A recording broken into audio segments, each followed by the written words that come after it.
This is ANTIC The Atari BASIC podcast.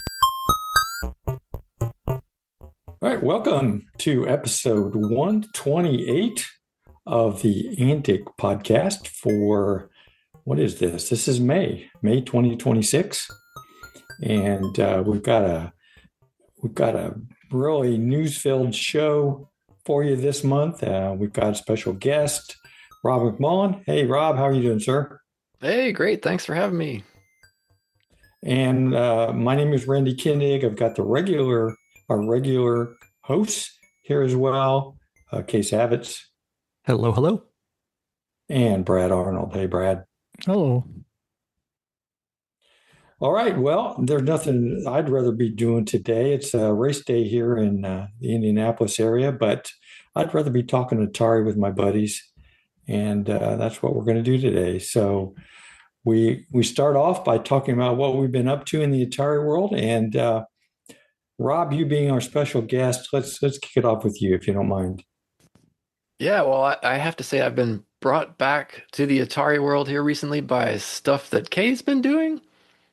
Do we want to spoil this right up front? Sure, let's go. Let's talk about the big exciting thing. The big exciting thing, yeah. Kay has created a Jumpman level editor that's web-based. So it's just now been publicized to Atari Age, and we're trying to kickstart this Jumpman 2 project again. So that's brought me back. So Kay's a bad influence, I guess. I think the correct kind of influence. I'm the best influence. Exactly. Yeah. So yeah, we should talk about remind people the history of the Jumpman project. I mean, why don't you go with that? We started 10 years ago. I was looking at the thing. It was like 10 years ago. 2016 is when we started reverse engineering. Yeah, I saw some of my comments, and it really was shocking how long ago it was. It does not seem that long ago at all. Some of the stuff is still fresh. I went back and I looked over the reverse engineering notes that we created, all those years ago. And yeah, some of it was still there, and some I had to, as I kind of noted in the show notes, I've been messing with the reverse engineering and trying to get back into it and figuring out some of the stuff we used to do. But yeah, so it's my favorite game, but I think it's Kay's favorite game. And we wanted to initially kind of figure out what was there, what was in the program. And so we got into it, figured out some of the stuff, made our page. I made an editor for it, all those years ago, called Omnivore, that over the years has stagnated quite a bit. And when I tried to restart here recently, it was just so out of date, and the code was based on Python from like 6 years ago, and the current development of both Python and the user interface toolkit that I used are way out of date. And I did spend some time trying to get it up to date, and it just wasn't happening. It was going to take too much time. And so that's when I think Kay got involved and took it upon his own to create a new way to create levels. You can show it off while you talk if you want. For the viewer, the YouTube viewing people. I mean, I loved using Omnivore, but I just couldn't use it anymore, and waited patiently and then couldn't anymore. So this is a web-based editor. Yeah, and being web-based, I think, is the correct solution, because Omnivore was a desktop application, meaning that it was, had to compile it for all 3 different platforms, and then you had to install it, and then there was a sort of barrier to entry that this does not have. You just pull up the web page, and SK is drawing stuff. You can just see it populates everything. It has all the checks, so you don't put things in the wrong place. It has a whole bunch of enhancements that you can do.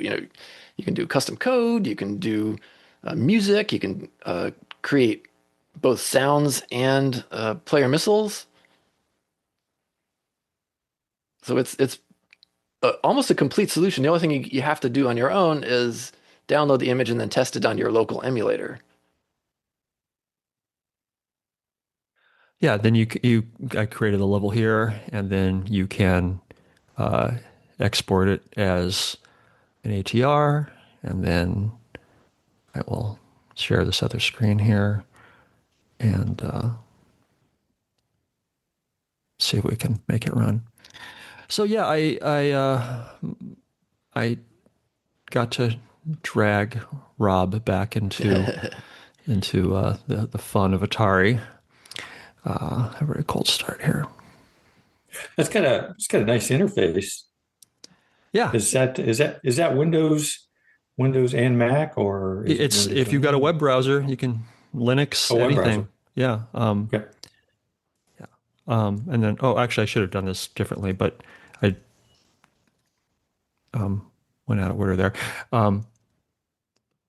So I did the feature here where in Jumpman, if you take a certain peanut, you can have things happen. So I just made this gap appear in the girders here. So yeah, so that's that is one of the things I've been working on, and making Rob think about Jumpman again. Jumpman's one of those things I never stop thinking about. It's just Right. having the time to do stuff. It's always on your mind. Yeah. Mm-hmm. It is. Well, yeah, my ringtone on my phone is the Jumpman theme song. So Really? never far away Wow. from my mind.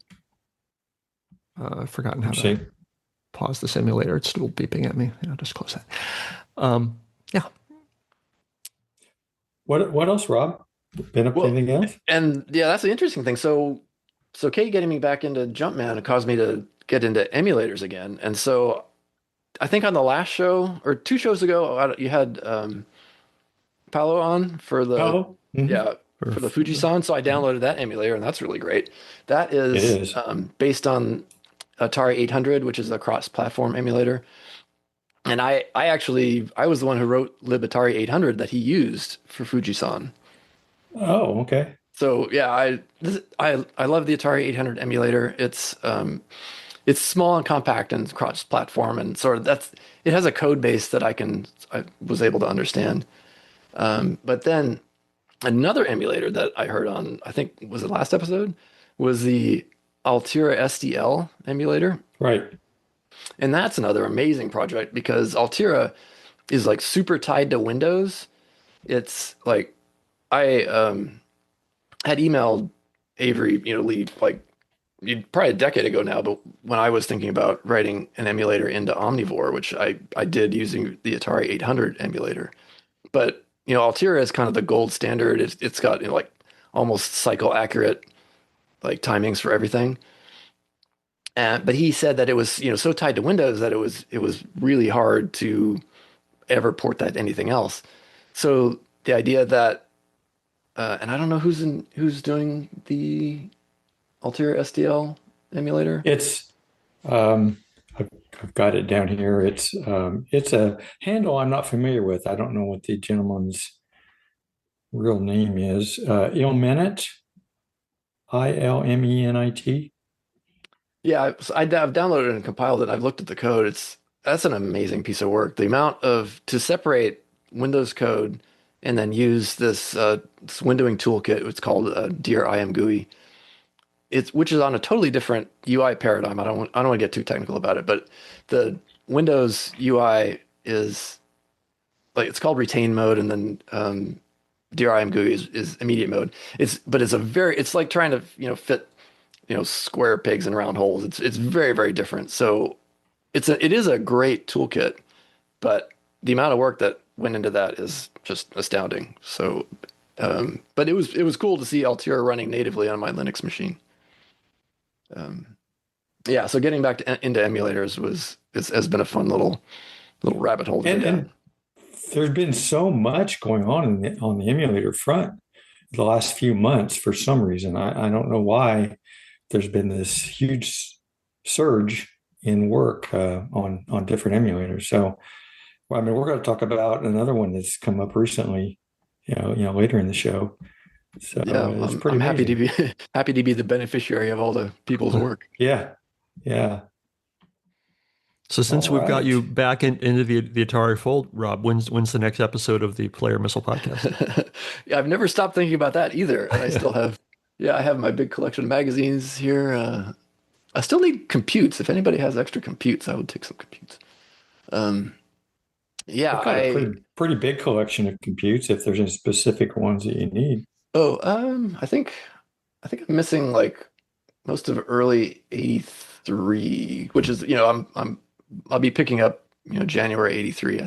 I think yeah. What I will do more episodes for sure. It's just a matter of when. I think what I will probably end up doing is kind of not skipping entirely, but sort of glossing over like the basic programs because I don't know. I find that I'm not super interested in basic anymore, and so probably what I would end up doing is looking at machine language programs and then all the sort of like events of the time. Like I remember one of the recent things was the US Festival, which was I think it was in the one of the September October episode that I did in '82. But there's another US Festival coming up in like I think it's was it Memorial Day 1983. It's kind of some of the things of the era that have interesting articles. That's probably will be my focus. Would be like machine language stuff and current events. Sounds great. Okay, you heard it Nice. here Looking first. forward to it. Rob has absolutely guaranteed that there will be more episodes coming up I'm committing. of my favorite Actually, podcast. another thing that will hopefully make stuff easier is there is in Audacity, which is sort of the editor I use. It's like an AI plugin for noise reduction that I have tested and it works like really well. It takes out a lot of stuff I had to do by hand. So, as you all know, editing is the hardest and most like I don't know, daunting task of podcast recording. So Yeah. anything to make that easier is certainly welcome. Beautiful. Yeah, if you find anything great for noise reduction, please let us know because I'm always trying to find good ways to get rid of noise in the podcast. Yeah, I don't want to take us on a tangent too much, but the it's one of the well, I don't know. Do you all use Audacity or do you use something else? Yeah, we use Sometimes, Audacity.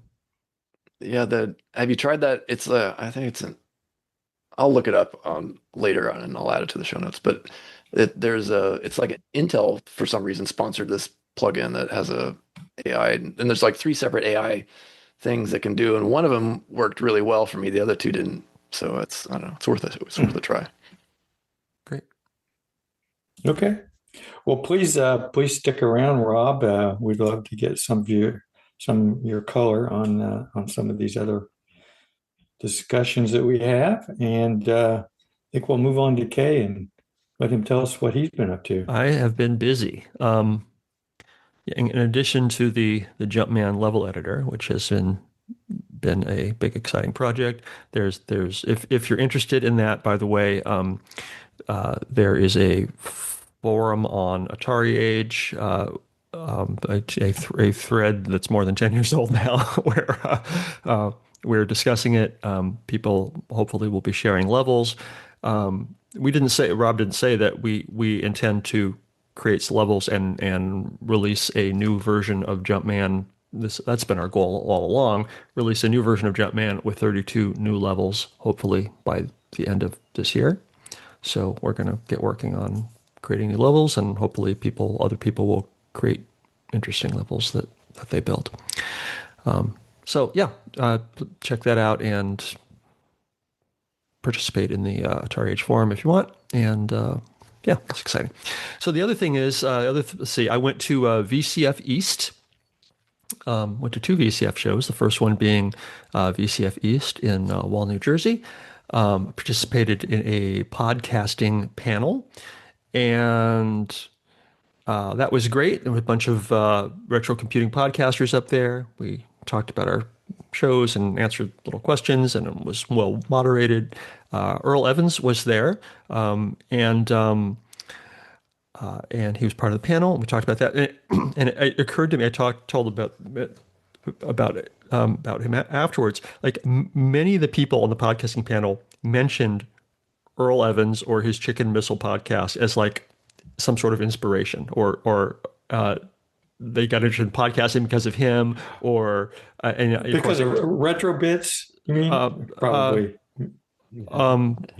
No, retro bits is the one. Retro bits is the one that got me started. Oh, so. okay, all right. Well, yeah. So yeah, him in general. So maybe not Chicken Missile, but retro bits and him, right. His early retro computing podcasting. Right. I mean, Chicken Missile kind of got us started as ANTIC, and then retro bits got some other people started. So, and I just said, he was an inspiration to a lot of us, and helped. He's like the godfather of podcasts. I mean, he was doing it pretty early.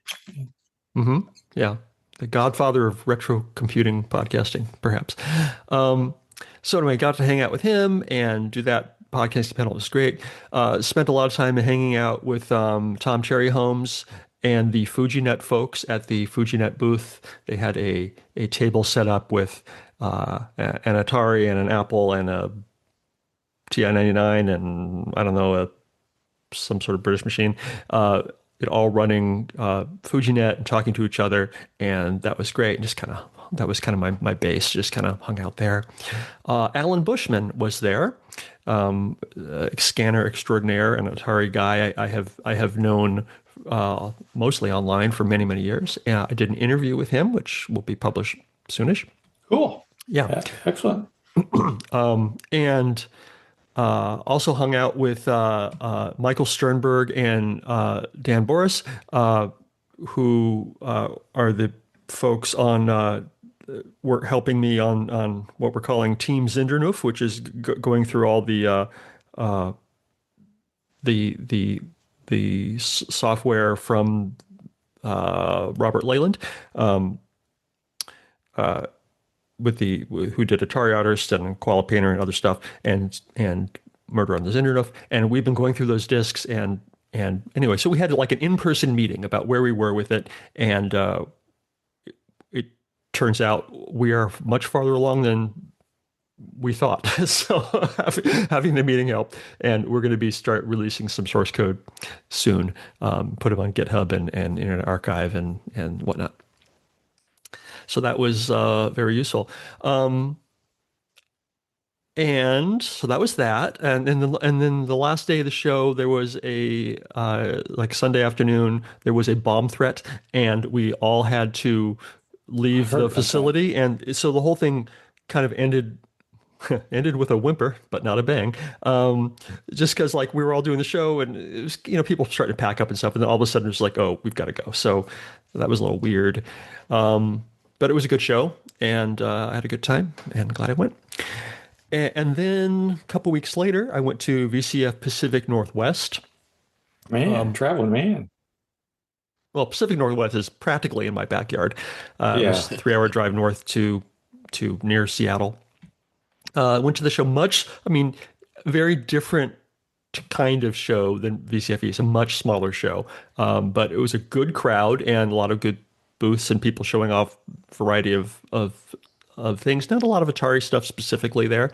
But I got to, Joe DeCure was there, and I went to his talk, and that was interesting. And then I ended up hanging out with him. And then oddly, I didn't have a hotel that night, and I ended up spending the night at Joe DeCure's house. Oh, wow. Yeah. That is cool. Yeah. So we hung out, and he showed me his workshop, and oh, nice. And his view of the lake, and it was great. We hung out, and so that was really unexpected. I also took a tour of the Interim Computer Museum, which I've talked about on this podcast before. Stephen Jones, who runs the museum, gave us a tour. Someone else on the tour was Salam Ismail, who was the original OG founder of vintage computer Federation or whatever it was called at the time, the vintage computer shows, VCF shows. So he was there, and I haven't seen him in years. So we got to talk. We did a tour, this great tour of the museum, which was very impressive. And again, like coming from, it's like not something you would compare to the Living Computer Museum, RIP, or the Computer Museum in San Jose, but it's its own thing. It was really cool. You can see where they're going with it, and it was lovely. And then on the way home, or before I went home, I went to the Connections Museum in Seattle, which is not Atari related at all, but it was very cool. It is a museum all about telephones and telecommunications history. And these guys know just everything there is to know about phones and how when you make a call, like from the earliest days, like when you make a call, like it started with the switchboard, and there would be a human operator plugging little plugs into the switchboard, and then there was later types of automated systems, crossbar systems and whatnot, and they have them all there, and these things are huge, and they take up like a room, and they've got these, and there's phones all over the museum, and you can call from any phone in the museum to any other phone in the museum, and it switches through their actual working telephone switches. And some of them are, from the 60s, and they go clack, clack, clack, clack, and parts are moving, and it was amazing. It was very, very cool. I honestly had planned on showing up, being there for 20 minutes, looking around, going, yep, that's cool, and leaving. But as I walked in, the elevator doors open, there is I can't get out of the elevator because there's a crowd of people there. And man says to me, "Are you here for the tour?" And I was just like, "Yes." And he said, "Okay, you're just in time." And it was an hour-and-a-half tour, and it was fascinating. And I stayed the whole time and just absolutely loved it. So anyway, if you're and they're only open Sundays for like 12 to 4 or something. Anyway, I happened to be there on a Sunday. I went to this Connections Museum. It was great. Very, very nerdy and very cool. Let's see. And then when I was at VCF East and I was talking to Alan Bushman, he reminded me of something that I had just forgotten about, something I'd mentioned here on this podcast about I wanted that I thought it would be neat if somebody took the Games Computer Play service and made it work on Fujinet. And so the Games Computer Play service was an online service that for the Atari 8-bit, only for the Atari 8-bit, that only lasted for a couple of years. Years ago, I interviewed Gardner Popper, who was the one of the founders. And so then I was like, okay, thank you for reminding me of that, Alan. And so I threw some time and some code at trying to get out the graphics from the game, from the service. Games Computer Play was maybe the first graphical online service. And so it had these little robots that could walk around and go from room to room. So I tried to extract the graphics from the game, and it took a lot of time, even with help from AI, but I managed to get a lot, not all, but a lot of the graphics out of the game. And it's interesting because most of the graphics are longer. It's done in ANTIC mode 4, the 5-color text mode, and most of the graphics are longer than the screen, like more than 40 characters. So there was some sort of scrolling or just jumping scenes or something. And then you would have a robot that you could walk around and go from place to place. Anyway, so I got out all these graphics, and that's as far as I've gotten so far. And I posted about this on the Atari Age forum, and I'm hoping that interested people can. I want to make a games computer play alike for Fujinet.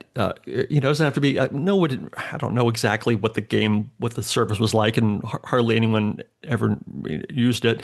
But it would be neat to have the Fujinet lobby or something look like games computer play, and you can maybe have little robots and walk around and chat and go from choose what different games you're going to play, whether it's Battleship or whatever. There's really no reason that we can't make that happen if we are so inclined. So step one was getting the graphics out, and I've gotten most of the graphics out. And the looking at the code from Games Computer Play, there was there was a whole little scripting language, little bespoke language to tell it what to do when you went to a new room, or what graphics to load. And I was trying to reverse engineer that as much as possible using my limited reverse engineering skills. So, yeah, been doing that. And I already talked about Jumpman level editor. And the other thing I wanted to talk about was my dental work. You get Atari carved into your tooth or something? Yes. Yeah. Okay. Exactly what I did. I got a new crown. Uh-huh. I went to the dentist. I got a new crown, and in the crown is the Atari logo. I'll be darned. And this is it. And jump scare. I'm going to show you a very close up of my mouth. There it is. It's on my back molar. Way back here. Oh, wow! You can't see it unless I really wanted to show it to you. But yes, I now have an Atari tooth. That is dedication. I tell you what. Wow. I have never heard of that. So how did you find out that was even an option? Right? Yeah, that's my sister-in-law is a dental hygienist and has been for many, many years. And we were visiting with her, and she showed me she said she had a tattoo, and I said I didn't know you had a tattoo. And she shows me her tooth, and she had a peace sign on one of her teeth. Her crowns, and I said I didn't know that was a thing, and she's like, yeah, it's a thing you can do. So I went to my dentist and I said, do you do this? And he's like, well, nowadays we print crowns in-house. They have a 3D tooth printer. He said, but if we send it out to the lab we used to use, they said they could do it. They had to call and talk to the lab, and they've never heard of this either. But they talked to the lab, and the guy at the lab said, yeah, we can do that. Send us a JPEG. So I went and found the Atari logo, and I sent it into them. And apparently, according to my dentist, the guy at the lab was just like, great, I love I know what this is. I love the Atari logo, and did it. And then so instead I had to wait a couple of weeks for them to produce it. If they did it in-house, if I got a crown in-house, it would have taken an hour, but I had to have a temporary crown and come back a couple weeks later. But it was worth it because now I'm Atari on my teeth. That's incredible. With every bite I take, I'm impressed. BYTB. So anyway, that's hard to top. Yep, I am a more dedicated Atari person than any of y'all now. Yes, that's right. Apparently. All right. Wow. Well, you've definitely been a busy guy. Besides your teeth, all the traveling that you did. Sounds like you had a really cool show tour. Yeah. And, yeah. got a couple interviews. Shows were great. I got a couple interviews. There's going to be some interviews coming soon. I have them. I just need to edit them, which we all know is the fun part. So, yeah. All right. Awesome. Bradley, let's move over to you. See what you've been up just to, sir. skip me. There's no way I can. It's not a competition, Brad. But you did get a giant Atari Fuji on your chest, right? Well, On your actually, chest? yeah, no, no, I'm not showing that off yet. I got to do some more push-ups and get my Ricardo Montalban going. And anyway, one thing though, I got a 65 XE the other day, and I've never had one of those before. Really? You know, but Oh, you never did? mm-mm. Where'd you get it? And it was one of the guys did a rescue, and one of the things he got was this, 65 XE, so he gave it to me, and it worked, and it's pretty clean. It's really clean now. I've So you have a nice mushy keyboard, and oh yeah, and although this one has the springs in it, oh, it does. Okay. yes, and Does that feel pretty good? yeah, I've it's right now. It's all torn apart on my kitchen counter. That and my 130 XE, I tore them apart and washed them, and man, peeling up those traces and scrubbing underneath them, then super gluing them back down. That was a pain in the butt. But anyway, they're all clean now, and okay, I'm just waiting for people to yell at their their speakers enough at me. And yes, that was a joke. But anyway, I'm putting them back together because I washed all the keys. I'm letting the keys dry. And then I'll see how I'll compare the two, the 130XE, which has the non-springs, the I forget what they call them, but it's the really mushy, and then the 65, which has Trademark the springs. Trammell era keyboards. Yeah. And although I was kind of impressed on the how clean the layouts were between the two boards, and you can definitely tell they were manufactured in two different factories, because the boards and the way the board was manufactured is just totally different, and which was interesting. But and the 65XE is, like I said, it was working. I hooked a Fujinet up to it at the meeting, and everything worked fine. And I don't know. Yeah, I'll save this one for next meeting, next episode, because I got a line on multiple 65XEs, and we'll see what happens there. And but my Those are fairly easy to acquire because seems like there's a lot of them, and people prefer the 130. If you got a 130. It's funny then if I guess it's just the luck of Brad. This is the first one that this is the first one I've ever owned, and it's really the first one. I've seen them before, but not like you said they're easy to find. I've never really seen them laying around. 800 XLs. Oh yeah, you can't walk without stepping in a pile of 800 XLs. But the 65 XEs, to my experience, here in, maybe it's distribution, and here in the South they didn't get distribution very well or something, but not many, and because actually. Now think about it, I looked it up the other day when we were sitting there at the meeting. I looked it up, and one of the references said XE meant it was a European edition.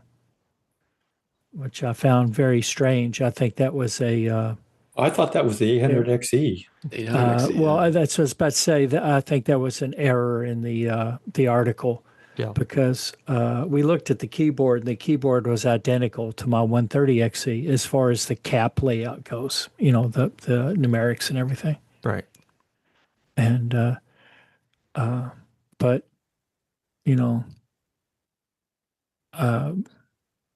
whatever, 65XE is interesting.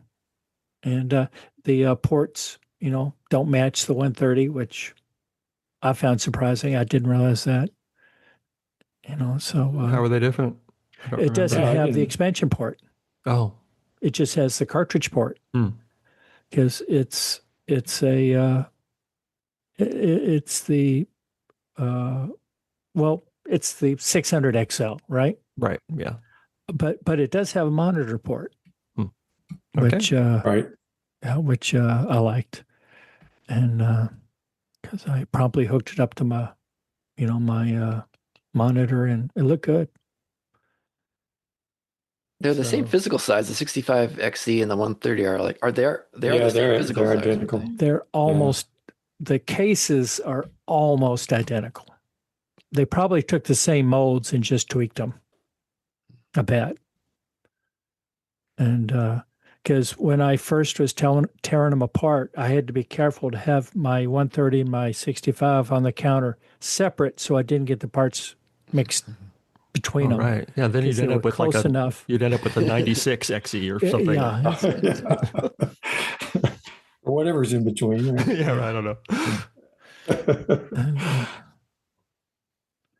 Yeah, does anybody know the numbers produced, the 65XE versus the 130? No.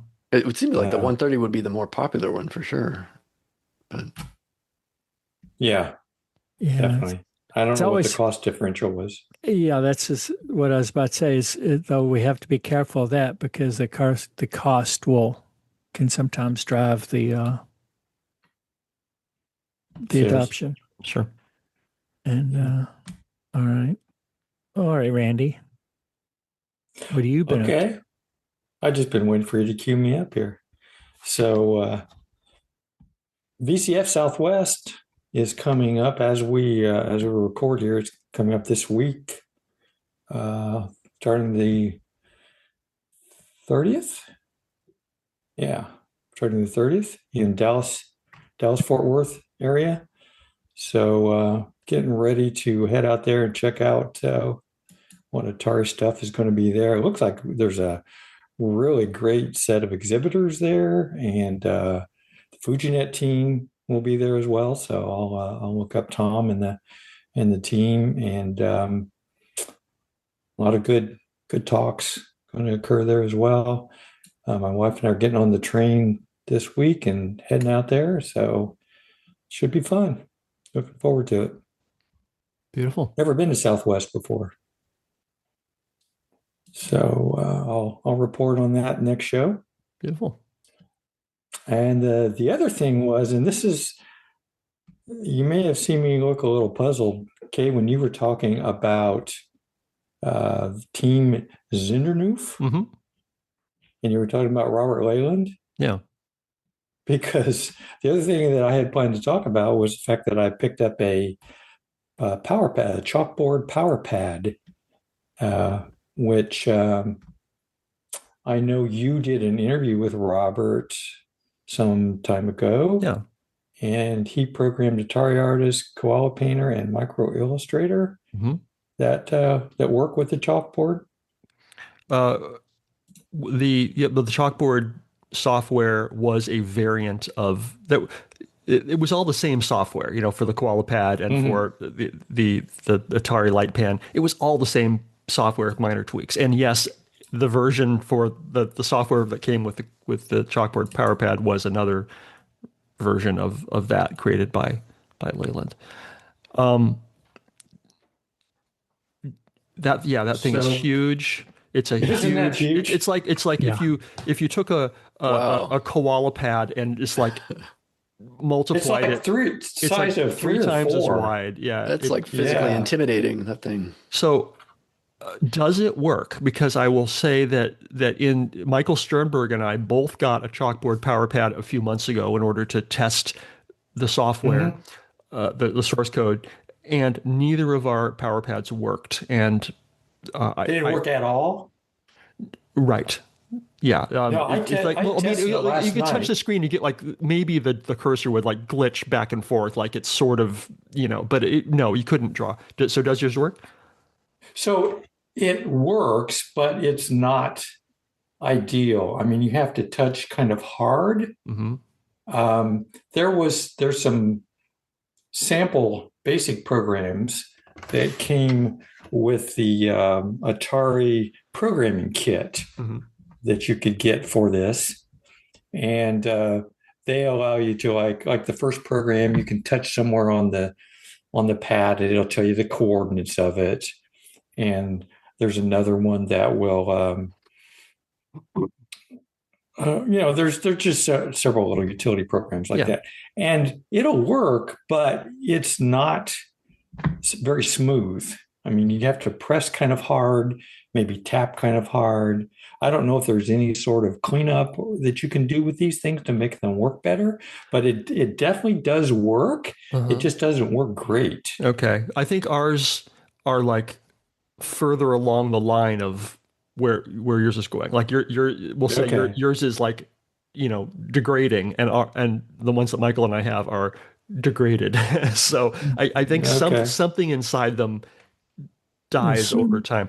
I think I found the guy who designed this, but he has not gotten back to me. I was going to ask him, like, why does he think it doesn't work? They don't work anymore, and what can we do to fix them? The instructions on the thing, I don't know if yours came with instructions. The instructions, it was just like, do not open this. It's like, it did. Yeah, I did see that. Yeah. So I got the feeling that like all the 100,000 springs will pop out or something.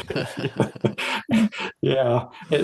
It tells how you can. So it's got an overlay on it, right? Mm-hmm. That has some play to it. It kind of puffs out a little bit, and you can loosen the screws. It says don't take them out, but you can loosen the screws and supposedly tighten it down.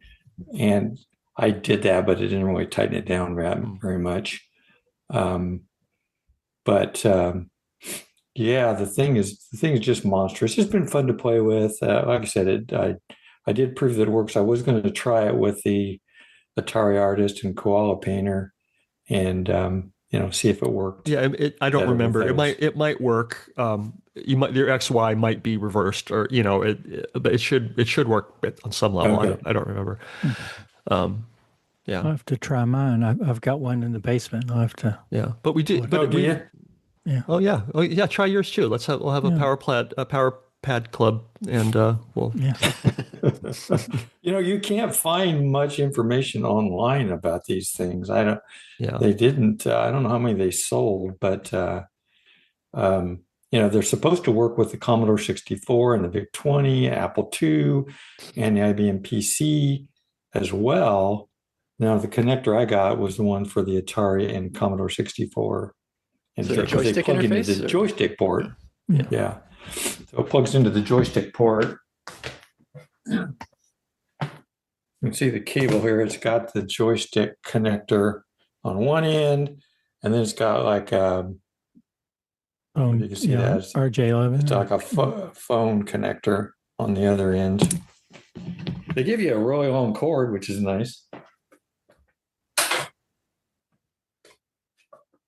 But anyway, that was fun. I saw it online. I didn't know much about it.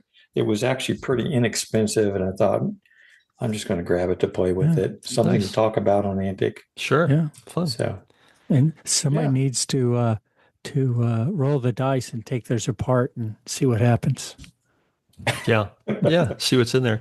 I'll try again. I'll make a note to try to find the designer again.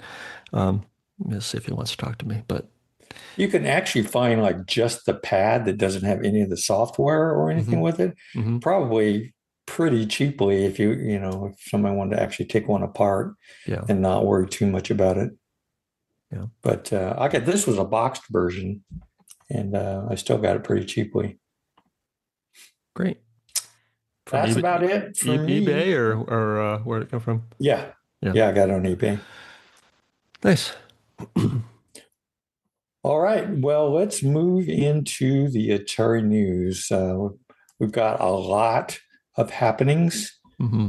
going on, and Brad's going to start us out by talking about in the game category. I'm sorry. Talking about Every drywall. time I look at this, I want to call the man drywall. But Drywall. it's or it's DRWAL. And Is that Drawl or Dr. Wall? Yeah, Okay. Dr. Wall. Dr. Dr. Wall, paging Dr. Wall. Anyway, Dr. Howard, anyway, his course of 6502 has completed, and he's done 34 lessons. And well, and you get if you follow along, you get a working game out of it, which is cool. And unfortunately, our Polish listeners are going to have to tell me much more about it. But guys, go out there and check it out. Atari Tech has a big article on it, and see his 80 hours. 80 hours of educational content on from 6502 programming. Wow. Yep. That's And amazing. it's like very complete, course on 6502, programming. So, Very nice. and the only thing in English I found is the countdown to the very beginning, where, and after that it's in Polish. So, let me know how it is, guys. And You can but learn for- you can learn Polish and 6502 as a language at the same time.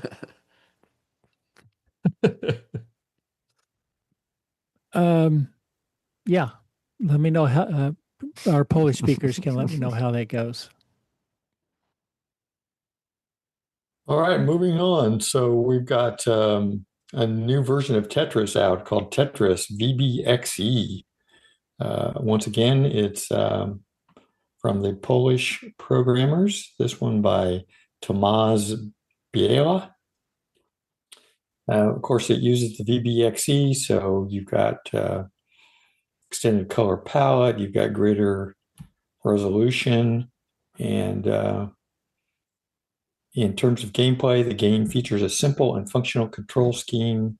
Joystick allows movement and rotation of the pieces, while pressing down activates a rapid descent to the lower area. So another version of Tetris, but this one takes advantage of the VBXE if you've got one.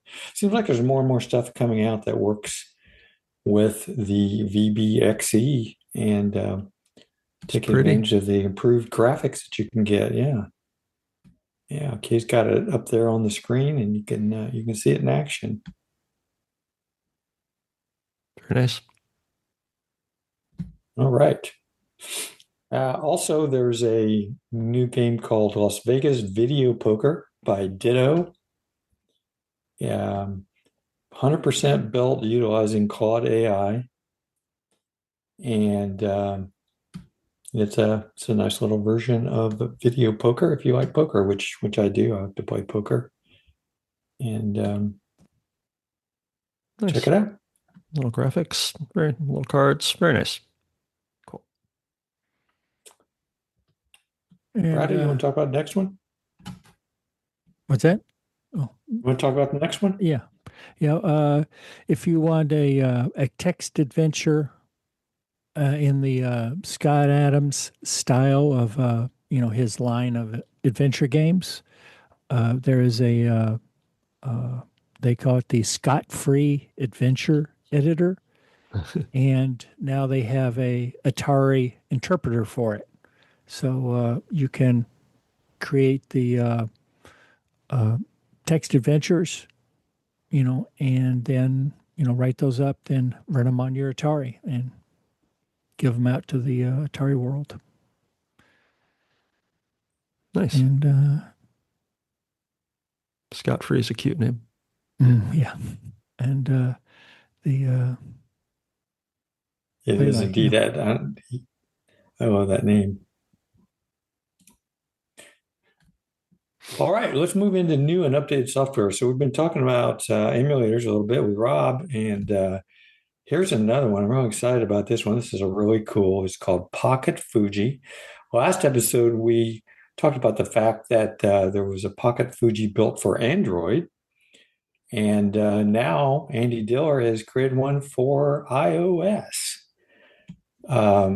It's a really nice Atari 8-bit emulator with integrated Fujinet that will run on the iPhone or iPad. And it's really cool. It's about in the 6th iteration or so now. So he keeps making some tweaks to it. But upon launch, it boots directly into the Fujinet configuration interface, and then you can browse TNFS servers, mount disk images, and so on, exactly as you would on a real machine. But you can have it right there on your phone or your iPad.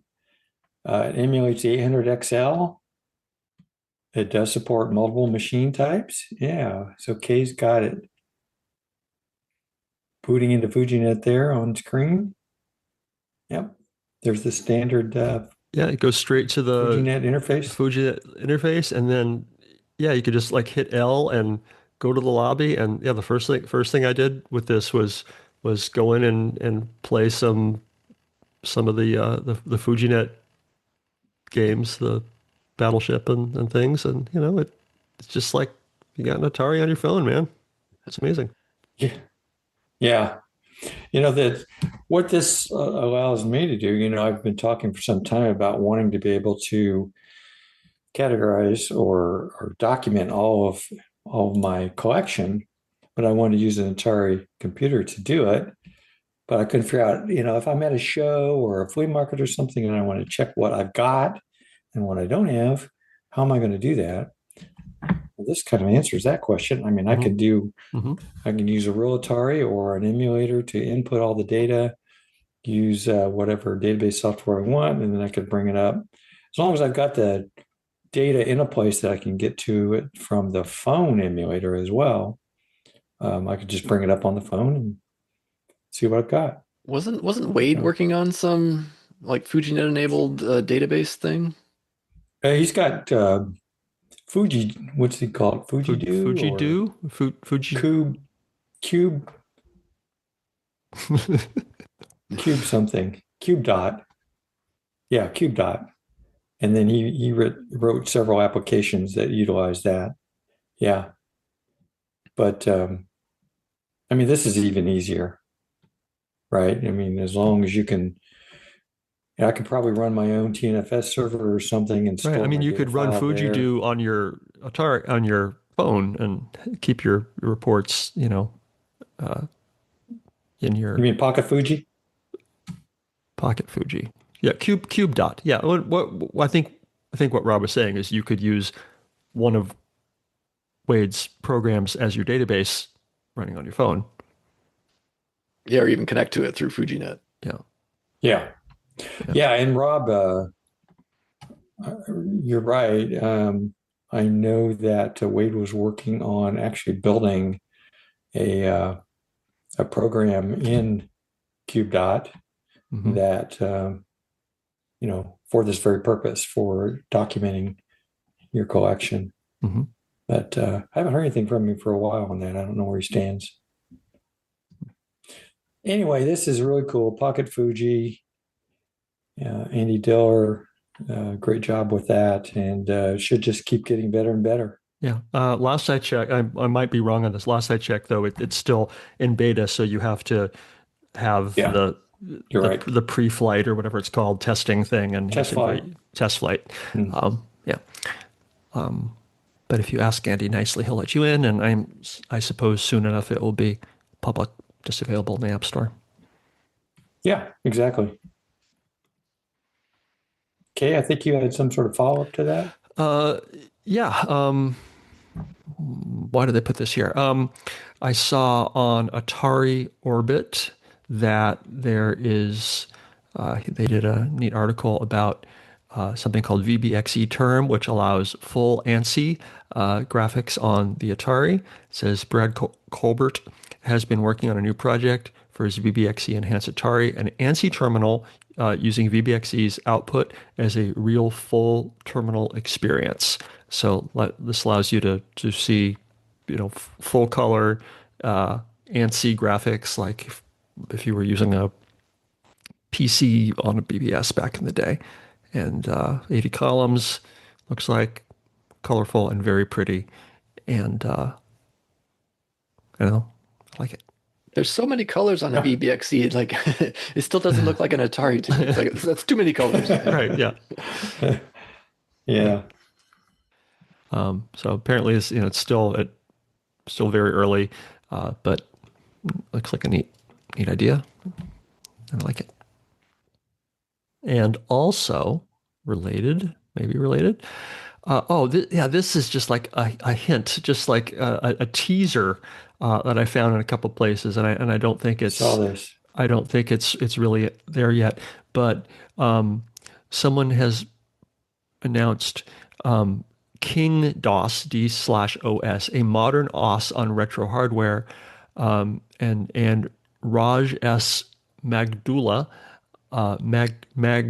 Magugula, excuse me, says side project I've been working on for the last 2 years. Finally made a breakthrough. This is King DOS, a modern OS on retro hardware. My goals were Fujinet first, preemptive multitasking, modern GUI paradigm meant for resource-constrained devices. Not a window desktop OS with mouse like GOS or something.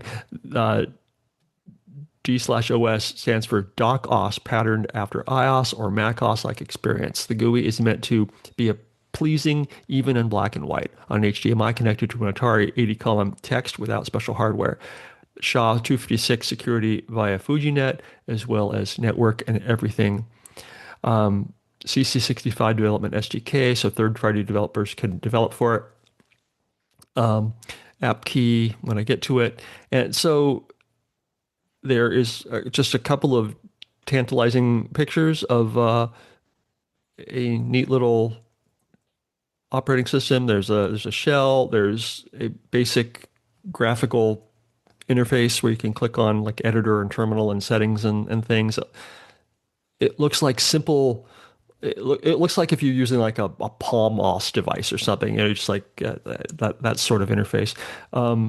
Anyway, so I don't think it's released yet. It's just kind of a thing I saw on Facebook, and something someone's working on.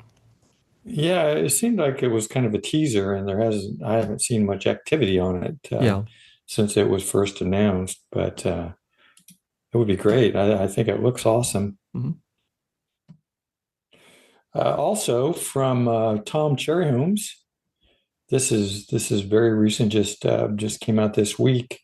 Tom announced that he added a network protocol adapter for Fujinet that allows you to talk to your personal Google Drive, just like any other network endpoint on Fujinet. So if you use Google Drive to store things, you can now access those using NDOS. And he says it's in master and will be in the next release. I guess he's talking about of the Fujinet firmware. So he did create a video out there where he shows it in action, and actually he kind of jumps back and forth between a web interface where he shows his Google Drive and then his Atari, and shows that from his Atari he's accessing the directory and files on his Google Drive.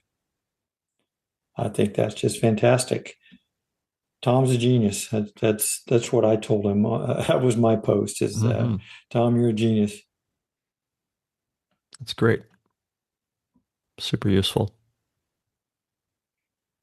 Love it. The next one is Altirra SDI. I guess we already talked about that. Rob has been playing with that, and I've been playing with that a little bit too. Did you play with Altirra SDL Lobby at all as well, Rob? I have not. I've this is gonna question my Atari bona fides, but I've not even done, not done anything with Fujinet at all. I don't have one. I haven't tried it in emulation. I Oh, haven't. really? Yeah, Wow. so this is all way beyond me, I think. Um, Okay. yeah, that is something. I think isn't both Fujisan and Altirra SDL, aren't they bundled with the Fujinet emulator? Yes, they are. Mhm. So yeah, that should be a low barrier to entry. So I'll have to try that. It'll be on my to-do list. Okay. Well, there's a new lobby, a portion of this that Ilmenit created. He's the one that's developing it, Altirra SDL. It's in public beta right now, but it's a web-based front end for Altirra SDL. Runs right in your browser. So it gives you a standalone emulator in your browser. No install needed. It has a curated game library. So you can browse and play a selection of Atari 8-bit titles directly from the lobby. And there's a play together option where the host can pick a game, it appears in the lobby, and other players can simply join the session and play together over the internet. Now, is this specific to the Altirra lobby, or is this something that Fujinet supports? Like, can you fire up like two copies of Jumpman in one place and another place and play over the network on Fujinet, or is that my? Well, I think this is using Fujinet in some way, but through Altirra SDL. So So this this is is like this is separate from the lobby that's in Fujinet. okay, but so this to do this, you would have to have like Altirra SDL on both ends. Is that kind of the way this works? Yeah, but you're just using the web version of Altirra SDL. So the other player can come in and it says that for solo or play together, you don't need to configure an emulator. In online play, for a player that's joining, his port 1 controller is mapped to port 2, so the second player acts as player 2 in games. So any game that has it sounds like any game that has a multiplayer mode, you could get another player online through this. Sounds really cool. It does, doesn't it? He's doing some great stuff there.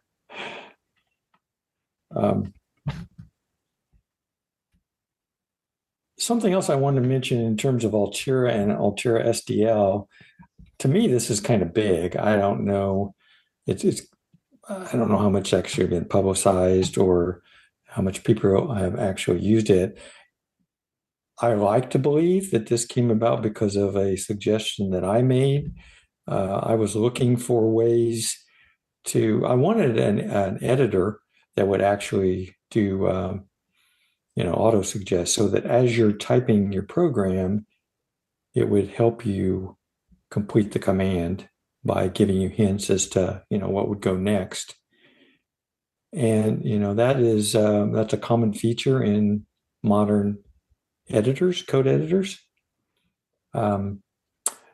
So the autosuggest feature has been added to Altirra now. And there's at least a few commands that are supported. It includes peek poke addresses in BASIC and file name expansions on these drives. So you can type the command like peek or poke, and it will bring up something that will tell you kind of what would come next and give you some hints on what you could use. So it's sort of a helper to help you program. Altirra SDL was updated then to use that same code base, and then some more commands were added for this autocomplete feature, including automatic line number, variable autocomplete, auto suggestions with tab for approval, and that sort of thing. So I think this is very cool. I don't know about what others think of this, but if you're not using AI to do programming and you're actually programming yourself, this could be handy. That is cool. So you're like typing in the regular, ecolon editor and stuff suggestions pop up. That is really cool. Nifty. Somebody want to take this next one? I feel like I've been talking a lot. I think Rob wants to take Brad? Rob? I looked at this. It seems like you remember Stephen Hugg's website? I think it's 8-Bit Workshop, where he had a bunch of emulators and stuff in the browser. It looks very similar. It does. I pulled it up and just was there's a huge host of machines that it supports, a bunch of consoles, even up to 16-bit stuff. They had ST and I think like let's give some context here.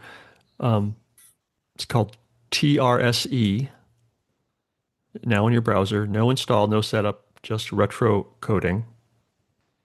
Well, there's really two pieces to this. One is the editor itself, which is what Rob was talking about. Mm-hmm. And then there's also the fact that it now supports Turbo Rascal syntax error, TRSE. Right? I gotta say, sorry, go ahead. Oh, so this is like a web-based retro development environment. So you go to this web page and it has a code editor and an emulator, and a whole bunch of sample programs. So you can do all your development right in the website, is what it appears to me. But yeah, it supports all these different machines. They have all these example programs. And then I didn't really look into the Rascal language. I think we've talked about that before, but I don't remember anything. But yeah, it says it's a Pascal-inspired syntax, and it says it sits a middle ground between readability and low-level control. I didn't see one of those. I didn't look at one of those examples on the site. Well, the interesting thing about Turbo Rascal is that you can write programs that target all of these machines. I mean, you can write your program and then you can just say, you can compile it to work on Commodore 64, the Atari 8-bit, the Apple II, Commodore PET, and so on. There's a whole list of platforms that you can target. Yeah, maybe I was looking at some of that because there were examples, and it seemed to be mostly text-based output. So you'd write stuff, and then it would target whatever machine with like a 40 by 24 text screen. Which would make sense, right? Since they all do graphics differently. Right. Yeah, it would be extremely tough to do, any sort of meaningful graphics in, in a cross-platform way. But they supported other languages. There was they supported C. There were several different assemblers that they supported, and there were examples. The Atari examples were mostly, it seemed, in the text mode. They had a few simple graphics with Player Missile. But the Commodore 64, for instance, had just it seems like hundreds of examples. So I think, it was more maybe, I think some platforms were supported better than others. But the Atari was there for sure. I mean, you're right. This seems so much like the 8-Bit Workshop site that, we've talked about on here before. I don't know if there's very similar for sure. Yeah, it's very similar. And with the IDE thing, the editor. Yeah. So I'm looking at it. I mean, it on the left side is pre-populated with a demo with code, and on the right side is the emulator, and you can make an edit on the left side editor and then instantly see how it runs on the right Right. side. Right, it's all right in your browser. I changed something from color black to color green and hit play, and there, sure enough, there it was. It's wild. Yeah. Yeah, it's very cool. So, we've never talked about that editor before. We have talked about 8-Bit Workshop. So, um, there's really two main points, I guess, to this particular news article. One is that editor, which is very cool and will allow you to target Atari 8-bit platform, and then the Turbo Rascal language itself, which also would allow you to write programs for the Atari 8-bit that also could run on other systems as well. Cool. Wild. All right.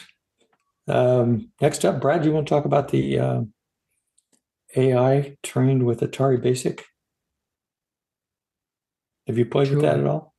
Yeah.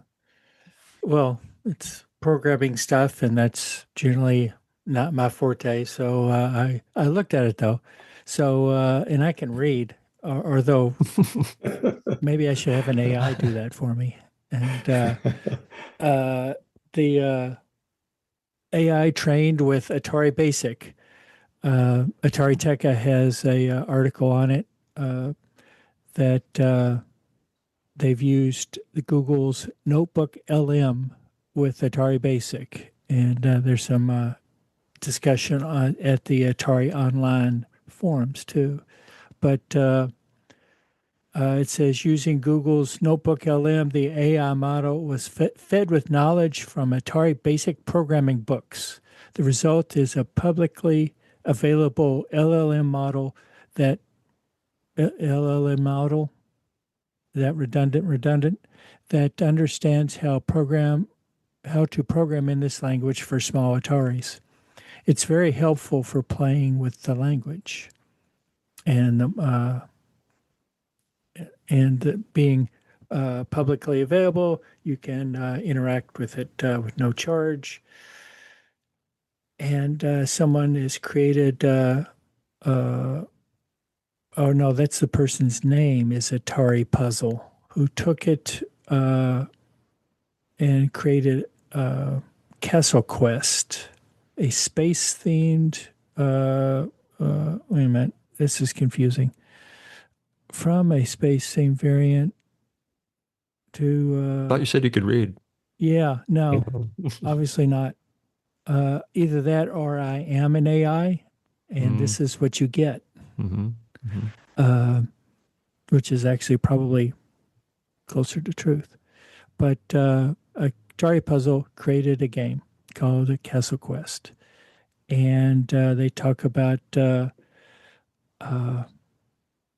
was compiled into basic files on an ATR disk and all kinds of words that it's starting to look like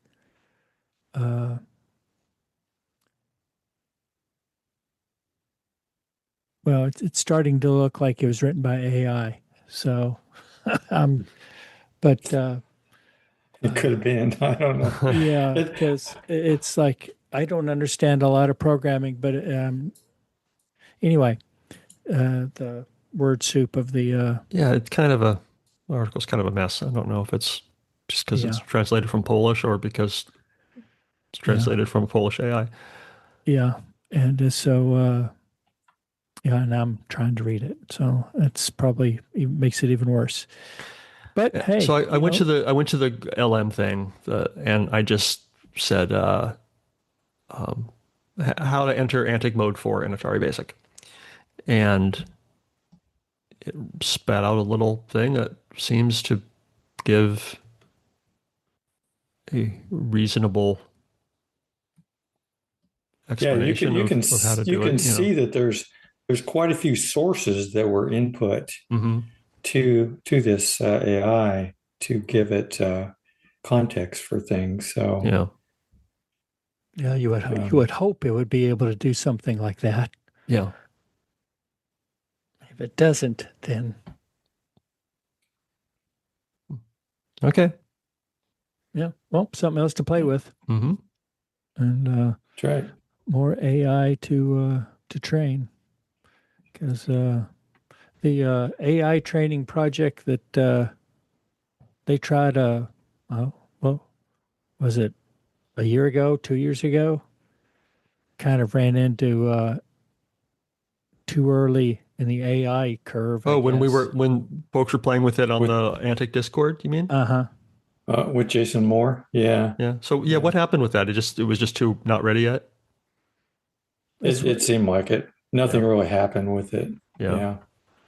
Well, in my playing experience, I not too much with BASIC, but it's the some of the LLMs are pretty good at 6502 assembly now.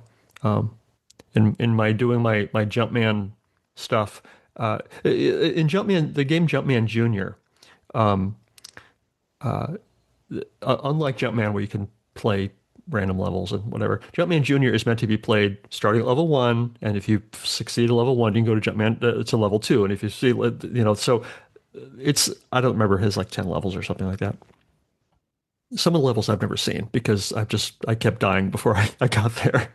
So I handed Codex a Jumpman Junior ROM, and I'm just like, I want to be able to play any level. I want you to write me a thing, a level chooser at the beginning of the game. And it thought about it for 15 minutes, and it just handed me back the ROM that does it, and it just worked. So if it can do 6502 assembly language like that, where you can add a level picker to a binary without having access to the source code, it can probably draw a house in Atari BASIC by now. Let's hope. Probably more than I can do. Oh. Right. Yeah. Okay. All right, let's move on to publications. So we've got some news here about publications. First up, the Atari Insights newsletter by John Zilke. The May issue is out. A few highlights from it. He was building out a Fujinet weather station project using Atari BASIC, and he's got that working now. It will pull live weather data to keep you informed and guess. Keep you informed and guess what it. Okay, that text doesn't look right. Anyway, it'll get time from Fujinet clock. You can track your town weather, another city, that sort of thing. So that's pretty cool. What else is in there? There's got an article about no batch files, no problem. So how to write batch files using DOS 2.0 or 2.5. The action article by Wade Ripkowski on using the define statement in action. There's the logo article by MJ Deaver. There's an X handler, which is a reprint, which tells you how to use the unused 16K in an XLXE as a disk. And he's got an ongoing article or a series of articles about the Atari 400 Mini, as well as an article about Atari Lab and Disk Fixer from APX. So there's a lot of Atari content in there. Certainly worth checking out. And then there's Computes Gazette. First of all, I want to say condolences to James Nagel. He reported in his latest issue that his son had passed away recently. Very tragic. Not sure exactly what happened there, but definitely feel for James. But it hasn't impacted the publication of the magazine. He did also report that Computes Gazette now owns the historical works published under the Compute and Computes Gazette mastheads from 79 through 94. So they now own all of that. Good for them. Yeah. Wild. Yeah. Yeah, that's As far as Atari stuff in there, there's an article about BASIC is not dead.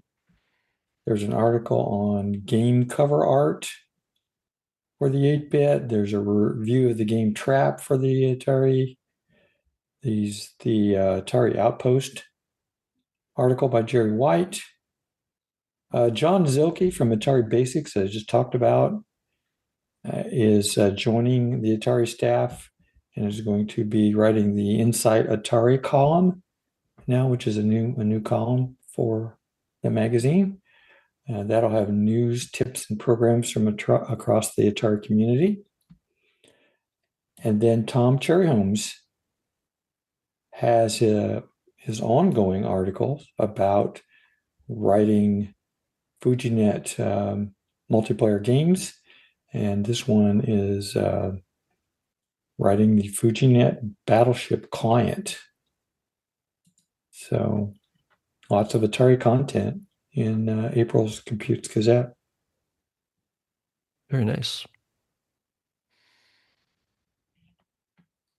Okay, I think you had some stuff. Yeah, a short one. There's a podcast that I listen to sometimes and my wife listens to often called Omnibus, an encyclopedia reference of strange but true stories compiled as a time capsule for future generations. And they recently did an episode about Nolan Bushnell, in which an Atari founder turns borrowed ideas into a gaming empire, makes a killing, and launches Rick's Rat Pizza, guided by futureling Kelly Boucher. So this is an hour and a half in which they spend some of that time talking about Nolan Bushnell. I have not listened to this. My wife was hassling me to listen to it, and I have not. But you could. It's always interesting to listen to podcasts who sort of they don't know Atari like we do, and they end up saying a bunch of wrong things about Atari stuff, and they're authoritative on their business side or whatever, but right. Yeah, and then I find myself being in the position of am I going to be the well actually guy, no, they're fine. They're allowed to do. Someone's wrong on the internet. Can't go to bed yet, honey. I also, as part of our publications thing, always like to look and see what's going on at atariprojects.org. And there's a bunch of new things added in the last month, including projects include purchase and use an ATR 8000 for booting the CP/M operating system. Explore old photos of Atari 8-bit computer setups. Repair an Atari 800XL that does not boot cartridges by replacing the GTIA chip. And generate a random number using the RND and peek commands in Atari BASIC. So always fun to check Atari projects and Jason does a great job. See what Dr. Jason comes up with. Obviously, I was doing it wrong because he says you can set up and boot your ATR 8000 CP/M in 2 hours. I need to read this article because it took me a lot longer than 2 hours. Well, your next Atari project, Brad, is to find your Chalkboard PowerPad and see if it works. So, yeah, there we go. Run report back, please. I'll probably be able to actually handle that one. I hope. All right. Well, we added another category here, apparently, called the company that calls itself Atari. There's always something going on with them. And I think, Kay, you got a couple things you wanted to mention here. Yeah, I just saw this last night. Brad was mentioning his dream of stepping in a pile of 800XLs. And according to Time Extension, I think they were the first to report it, that the company that calls itself Atari has filed a trademark for 800XL. So what does that mean? Does that mean what does that mean? What does that mean? That basically that's the news item, and the rest of it is just like, what does that mean? Are they going to do Speculation, yeah. are they going to do a 800 XL mini or an 800 XL full size or Maxi, yeah. Maxi? What? Anyway, but something is happening because you don't file a trademark and throw money and lawyers at that without a reason. So that is hopeful, maybe, that we're going to get another Atari 8-bit from the modern Atari. I'd be real disappointed in a mini, Yeah, in another mini. yeah. And I bet that's what it's going to be. So, and I also kind of wonder what that means for the RM 800XL, which I'm sure Right. the Revive Machines thing, which I'm sure is going to be released any day now. It's only been what, 2-3 years? Yeah. Anyway, their website's unchanged, and they still claim that they're coming out with it, but it's been quiet. Does the trademark mean anything to them? I don't know. I don't think they're a United States-based company, so probably not. But anyway, so maybe a couple of chances to get some sort of 800XL in the future. Related, the Amiga A1200 revamp, which was supposed to be out in June, is originally scheduled for a mid-June release, has been delayed, and the makers now say it will be out December 4th, 2026, with no other changes other than a delay. And you can pre-order it on Amazon, and that's all I know. So I'm kind of excited for that. I hope that I they had make their deadline. pre-ordered it. Did you pre-order it, Kay? No, I didn't. No. I didn't. I thought about it. I didn't really see the advantage of I'm going to wait. doing. Yeah, I thought I'd wait and see. So, Should wait till it comes out and drop yeah, some and order price it by the day it's 25%. released or whatever. Yeah. So Wait. I'll put a link to it in the show notes on Amazon. But it says it's supposed to be $190 basically, and Yeah. Amazon has now changed their so the item will be released December 4th, 2026. Cool. Yeah. Bradley, I think you had something. Yeah, I was just looking around, and speaking of, the company that calls themselves Atari, which, I can't call them infograms anymore because they're not that. Nope. So I don't know but anyway, they have bought the rights. You got to read the article because it's convoluted. So what else is new? Rights to Wizardry. This is one of the old school RPGs back in the, started on the Apple II 8-bit era. They were a peer of Ultima kind of thing, Wizardry. And it really big in Japan. Wizardry was like 5 times more popular in Japan than it was here in the U.S. But Atari has bought the rights to at least part of Wizardry. The first 5 Wizardry games and the underlying IP, but not in Japan. Yeah, it gets messy. IP. As soon as you say IP, it's messy. Right. And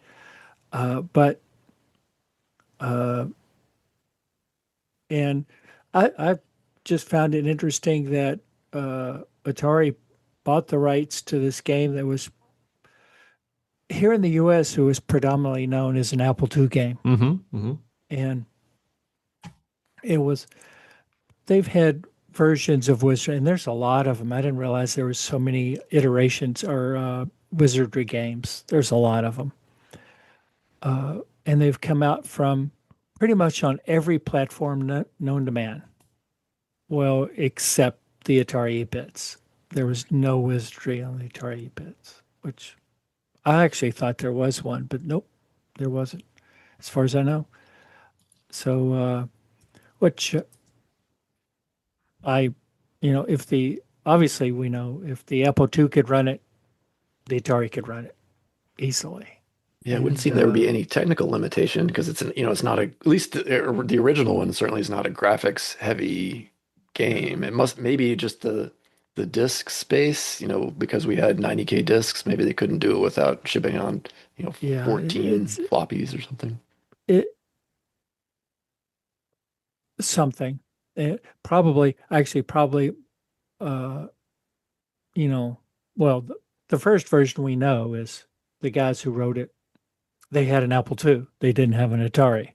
And when it came time to do porting, it was probably long enough. I was looking at some of the release dates, and they would have been later in the Atari's life cycle. So, it's like, well, and Atari didn't do themselves any favors with, courting publishers. When it gets out that you've told a publisher to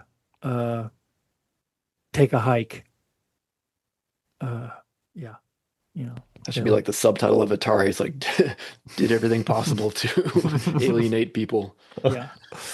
And but anyway, so the Wizardry is now or at least the first half of it is a property of Atari, and so who knows what will happen with that? Maybe we'll finally get Wizardry for the 8-bits. Yeah, and Nice. More of a chance now than was before, probably. And you could play it with your new joystick. Yeah. Okay. There I'll he try to is. set There's you the up. guy. There's the guy that knows how to set up other people. Mm. All right. So we're moving on to new and updated hardware. And the first item is it came via our friend Bill Kendrick, former ANTIC game correspondent. And Bill wrote in to say that there was a new joystick controller that we might want to take a look at and report on. It looks just like the CX40, but the difference is it's clicky. So when you press the button, it's clicky. When you move the joystick, it's clicky. And other than that, it looks, Kay's got it up here on the screen for those that are watching. You can see it looks identical to the Atari CX40. But the clickiness Do you of it is want kind of clicky cool. or do you want sloppy? I don't know. I don't know. I guess it's a personal preference, right? I guess. Probably depends on the game, Mm, because there are some games that, a little slop is okay. Others you want really tactile. I want to go now. I got to make this turn right this, instant. Right. At least that's what good gamers tell me. What do you think, Rob? So I guess Clicky or sloppy, Rob? Oh, I don't know. I like the Epix 500. Was it 500 XJ? That was a super clicky joystick. That was my favorite one. So I may have to vote for clicky. All right. I guess I'm more for quiet, but I can see the advantage of, you hear that click, that it registered, Right. which is something that you don't know on a non-clicky device. Anyway, kind of cool. Thanks, Bill, for pointing it out. Kay, I think you had something to mention as well. Yeah, I got a interesting message on Mastodon from Kim Slauson. He said, "Don't know if you've seen and or want to mention this on a podcast, but I love how specifically anti-best this site is, without naming any names. And I'll show you the thing. It seems to be some sort of message, maybe from Instagram or something, from a place called Atari Repair Parts. The best Atari parts at reasonable prices, they say. And it says, we're a group of Atari enthusiasts just like you. We got tired of high prices and hoop jumping that other Atari dealers required just to have a simple order. So we decided to make our own products and make them available, offer them reasonable prices. What you won't find here: maximum order limits, high prices, bizarre and restrictive payment options, lifetime limits, being banned or blacklisted for asking questions. And it says we offer the best quality parts at reasonable. So this is clearly best in caps, in all caps. yeah, Right? Yeah. clearly a slight at people who have had problems with shopping at Best Electronics. And I looked at Atari RepairParts.com, and honestly, they don't have that much yet for the Atari 8-bit. They got some parts for fixing your 2600 joysticks. They've got 6502 CPUs, and thing LED 1200 XL LED light board light thing. So they have a few things. It looks like they're working on increasing their inventory. But so I don't know if this is the best place to shop, but they are a new alternative, I guess, for so. I feel like Atari parts are very thinly veiled shade. Yes, yeah.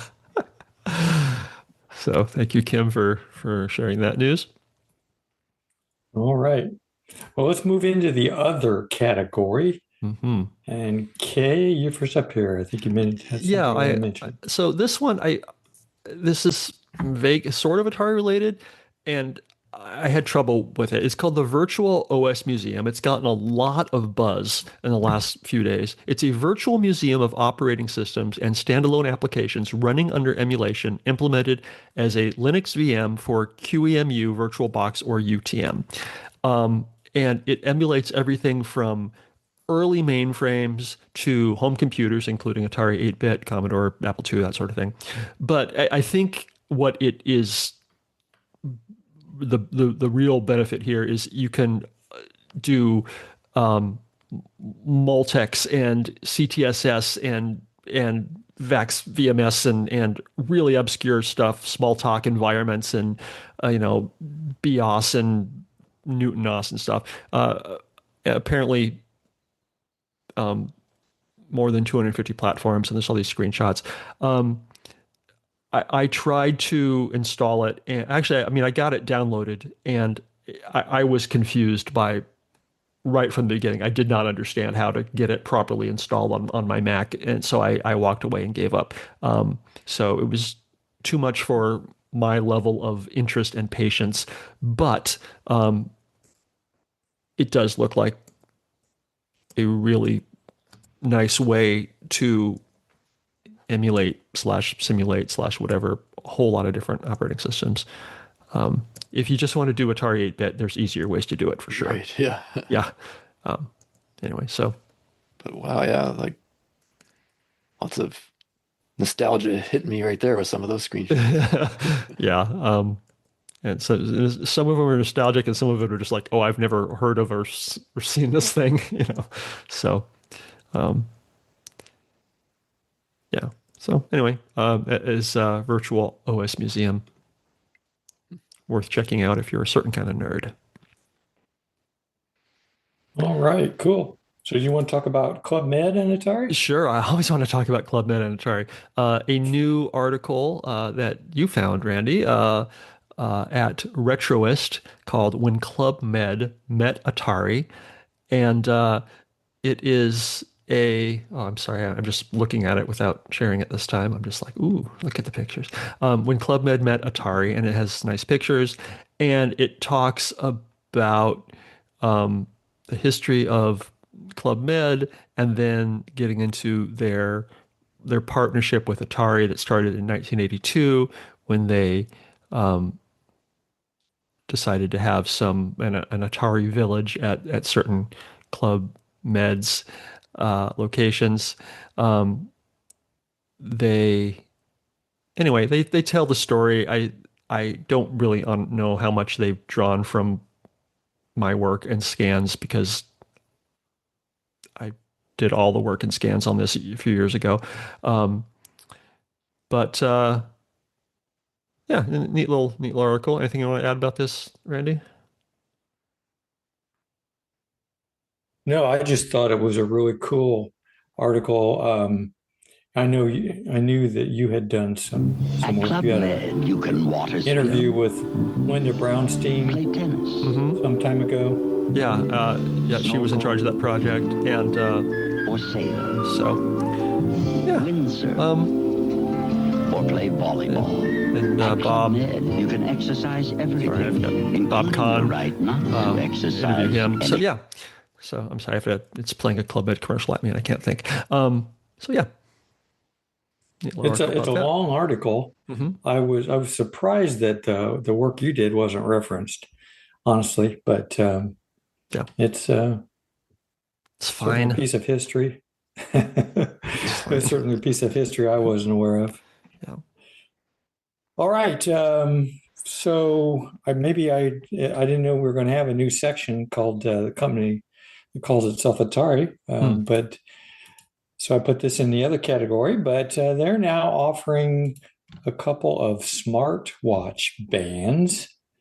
So give your Apple Watch a high score upgrade with a band that shows off your love of Atari arcade games. You can choose from two versions. Asteroids or 1982 Retro. It includes two adapters to accommodate all sizes of the Apple Watch. And it's also compatible with most Samsung and Android smartwatches, as well as other watches that have a 22 millimeter pin. So these are kind of cool. $40 is a little high in my For a watch opinion. band, For a watch band. I don't know about But that. if they had a Space Invaders one, I'd probably order one right now. But it's kind of cool to see them doing this. All right, fun. We'll have watch this space.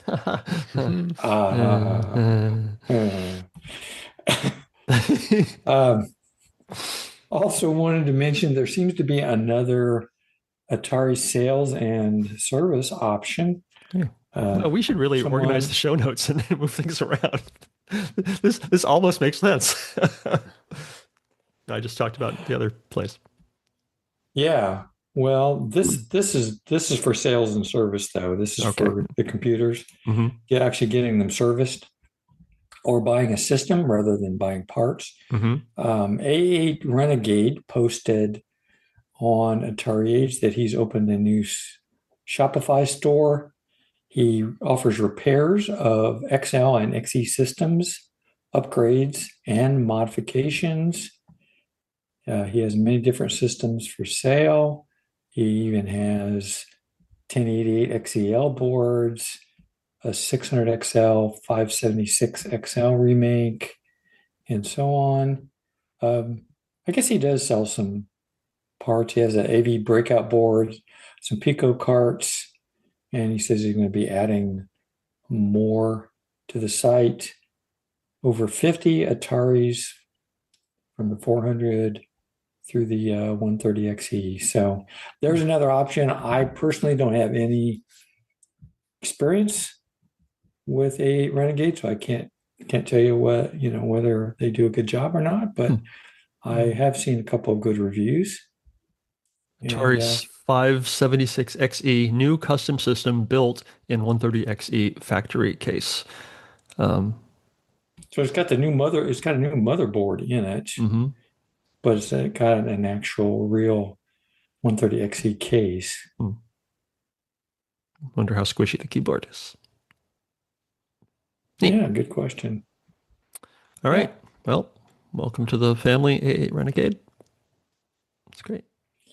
We'll keep an eye on that. But, for those of you that are not hardware inclined, maybe another option to get them worked on. Okay, upcoming computer shows. So we're going to cover the ones through August of this year because there are still quite a few in the remainder of the year. And I'm going to kick it off here with VCF Southwest. I talked about earlier that is just coming up this week as of this recording, May 29th through the 31st at the Westin Dallas Fort Worth Airport.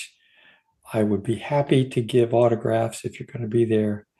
Although I'm not having an exhibit there, I'm just going to be walking around mainly on Saturday probably. All right. Somebody else want to jump in?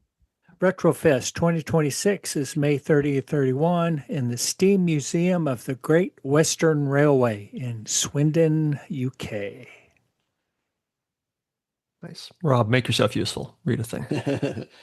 How about the Korgs Con, the Columbus, Ohio Retro Gaming Society meeting, June 6th to 7th at the Ohio Expo Center in Columbus, Ohio. And the Chilliwack and Vancouver Retro Gaming Expo, June 20th in New Westminster, British Columbia, Canada. I'd just like to say Chilliwack. Silly Adventure Summer Edition is July 30th through August 2nd in Gdańsk, Poland.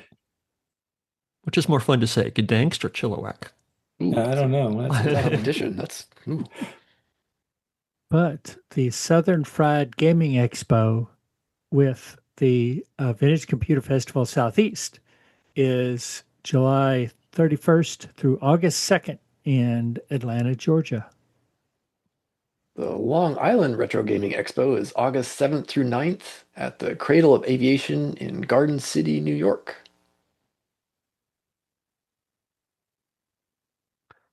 And Fujiyama is August 26th through 30th in Langenfeld, Germany.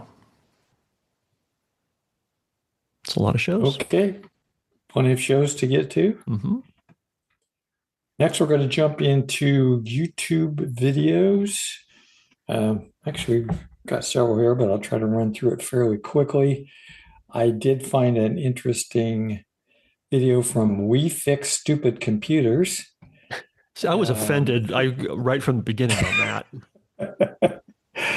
It's called Inside a 1979 Computer. It's a very short videos, but it's an Atari 800 teardown. Is the first one, and I can't tell exactly how long it is, but it's very, very quick. 26 seconds, so yeah. 26 seconds. Yeah, it's just a short. We Fix Stupid Computer should have been about the Commodore 64. That's right. The same gentleman then had a follow-up video where he actually puts it back together. You know, so it took him 29 seconds to take it apart, but 3 minutes and 19 seconds to put it back together. That's about right, isn't it? Not that stupid, is it, sir? Well, 2 minutes was probably him lifting the big aluminum shell. Right. Yeah. So anyway, I thought those were kind of cool, right. Regardless of the name of the of the site. Flash Jazz Cat has a video about upgrading an Atari 800 with HDMI video and audio.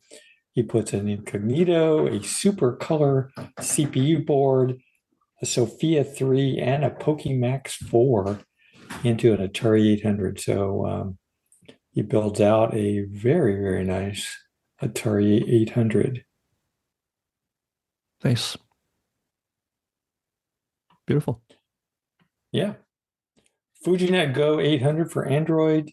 We talked about that on the last episode, that there was such a thing. Tom Cherry Holmes created a short for it that you can find out on YouTube if you want to see it in action.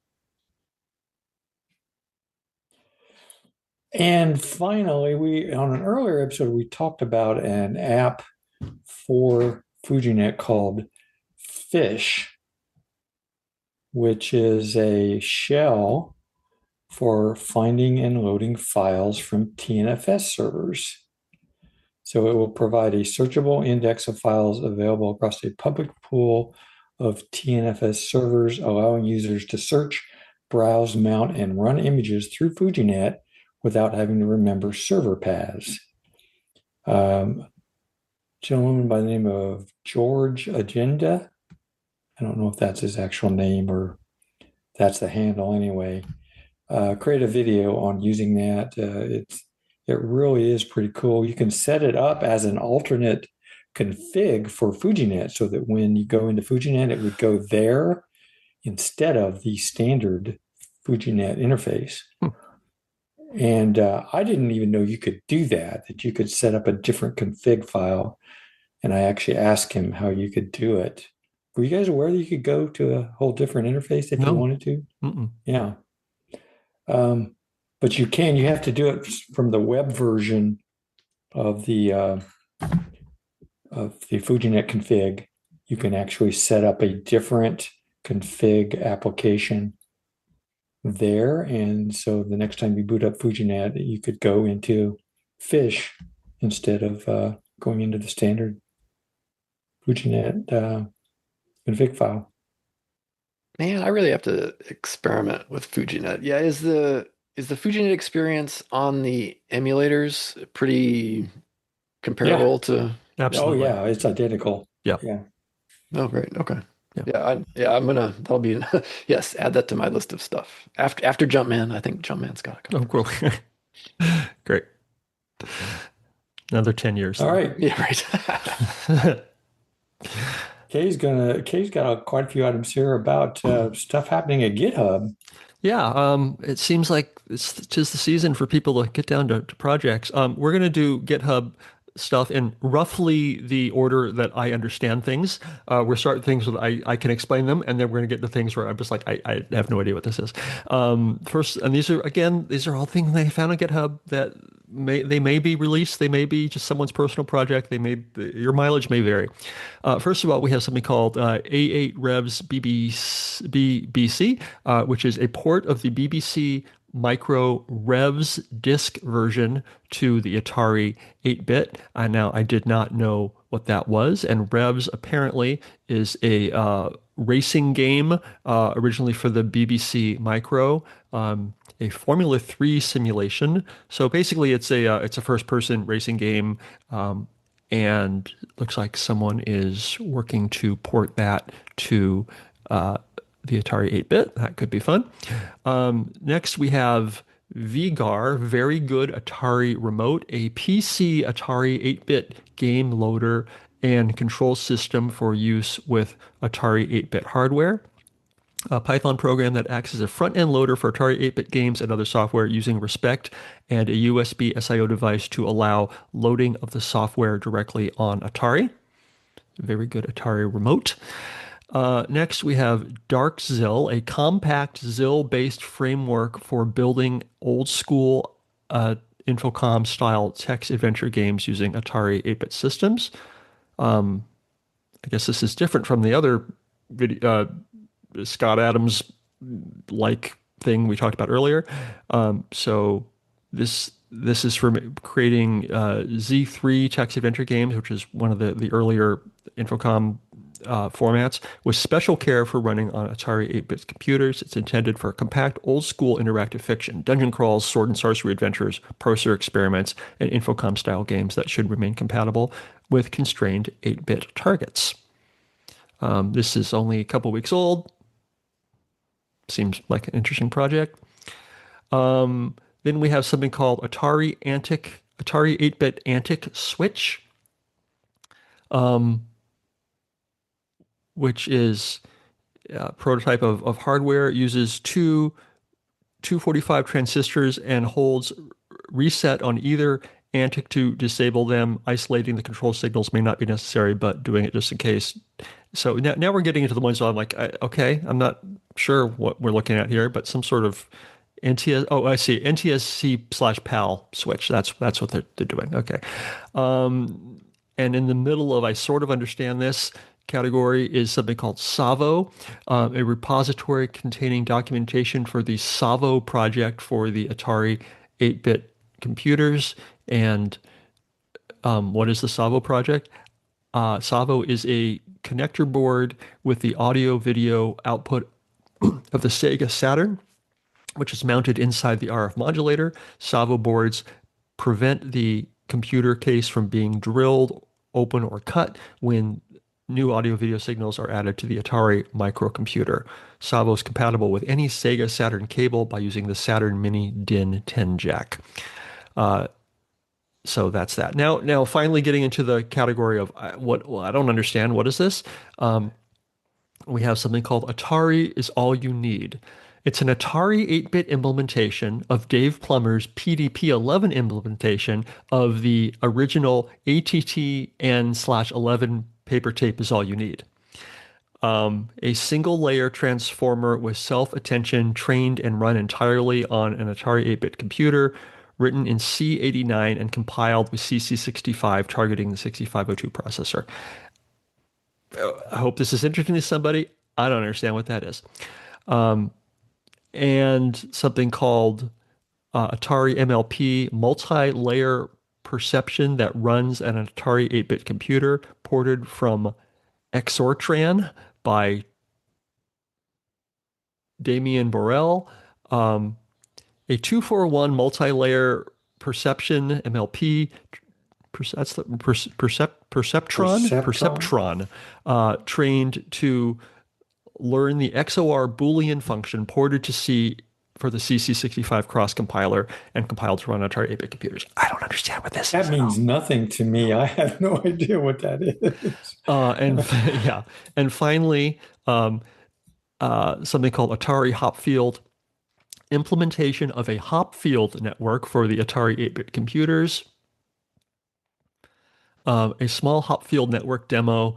It builds a 25 neuron associative memory, stores 2 5x5 patterns, corrupts one of them with random noise, and then tries to recover the original pattern through iterative asynchronous updates. Program is written for C for the CC65 Atari target and produces an Atari executable in XEX format. I had to look up Hopfield network on Wikipedia. It's a form of recurrent neural network or a spin glass system. I do not understand what this is, but you can play with one on the Atari 8-bit on GitHub. If you always wanted to play with one, now you can on the Atari. Hopfield network. Yes. Wow. Nice. All right. Well, gentlemen, I believe we've come to the end of the show. Any last words you want to say, Rob? We really appreciate you coming on the show. Been nice having you. Yeah, I just want to say that I really appreciate the honor it is to be the first guest of Antic's 8-bit era, episode 128. Nice. Thanks for having me. Why don't you share your socials and website and stuff so people can find you? Oh yeah, I'm not really doing much. I think I'm playermissile.com on Blue Sky. I'm not really doing a whole lot of social stuff. I'm on Mastodon as well. Again, not doing much. Playermissile.com if you want to see some of my tutorials on display list interrupts and scrolling. Eventually, the podcast will be back. Rob's tutorial on doing DLIs is incredible. Yeah, thanks. I spent a lot of time on that, and I wanted to understand them, and I think going through all that, I have a pretty good idea of what they do now. But yeah, I'm proud of that for sure. It took a lot of work, and I think that looks like a lot of work. That is wow. That's way more information on DLIs I've ever seen anywhere else. And it's so sensibly organized and just he explains a concept and then he builds on the concept so you can learn to do the next thing. And yes. Kind of like a tricky tutorial, sounds like. Yes, but better. I think so. Yeah. Anyway, I refer to it sometimes, and I appreciate it. Yeah, thanks. It's kind of the way I want to. I wish I would document everything like I took the time and documented that, because I can now go back to it and refer and okay, I understand. So, yeah. Great. That's the reason I usually document anything. It's just so that I can remember the next time I want to do something. Yeah, for sure. Because I'm notorious for I'll remember exactly how to do that, and I go back even weeks later. I'm like, I should have spent the time, because now I've got to do it all over again. Right. All right. Well, it's been great having you, and we really appreciate you coming on. And thanks again. My pleasure. You have an open invitation to come on in, another time. Yeah. We'll be, as Jumpman updates happen, maybe we can have another session. So just in general, to the listeners, we love hearing about your memories of the Atari 8-bits, anything you want to share, any projects you're working on. Maybe it's not Jumpman, but maybe it's something else. And, tell us about it. Could be hardware, whatever it is. We'd love to hear about it. You can be famous and be on the ANTIC podcast. And there are many ways you can contact us via email, and Brad's going to tell us how to do that. ANTIC at AtariPodcast.com. And Kay's going to tell us about Blue Sky. AtariPodcast.bsky.social. And our website with show notes and links to all the items we've talked about. Rob's going to tell you where that's at. It's at www.ataripodcast.com. We also have a Facebook page for those that still use it at facebook.com/groups/Atari Podcast. We have a Discord server whose link is at our website. And then there you go. So thanks, guys. We appreciate you spending time talking Atari today. It was a long one. That was a good one. Thanks for having me. A lot going on. Excellent. Bye, All right. guys. Thanks, everyone. Bye. Bye. Thanks. Bye.